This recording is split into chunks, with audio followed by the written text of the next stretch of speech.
Θα πω την Έλληνα Παπαρίζου 100% γιατί είναι από τους λόγους που ήθελα πάντα από μικρή να πάω στο Eurovision. Η Ρουσλάνα. Φοβερή η Ρουσλάνα. Ρουσλάνα, Φοβερό performance. αγαπώ. Είχα πάθει αιμονή. Και επίσης μια συμμετοχή που είχε κερδίσει. Καλά, Λόρντι. Έχω πολλούς να πω. Η Μαρίγια Σερίφοβιτς, ξέρω αν τη θυμάμαι, Σερβία, είχε κερδίσει το 2000, τώρα 5, 6. Ήταν με τραγούδι του Γιοξίμοβιτς, γιατί συνήθως αυτό στέλνει στη Σερβία. Με το Λάνε Μόγια, δεν ξέρω αν το θυμάσαι το Λάνε Μόγια το τραγούδι. Ο Ζέλικο Γιοξίμοβιτς, εξαιρετικός καλλιτέχνης στη Eurovision, γράφει πάρα πολύ ωραία κομμάτια. Τα έκανε και διασκευή εδώ στην Ελλάδα, νομίζω έκανε και με τον Νίκο Βέρτη, νομίζω πάλι μια διασκευή. Όχι, αυτό ήταν δικό.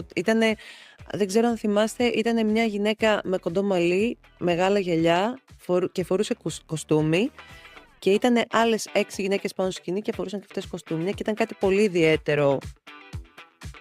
Ήταν μπαλάντα. Το θυμάσαι το τραγούδι? Το θυμάμαι το τραγούδι. Είναι στα σέρβικα. Κάνε λίγο. Δεν υπάρχει περίπτωση τώρα στα σέρβικα. Να κάνεις λίγο ένα άνοιγμα εκεί στη Σερβία.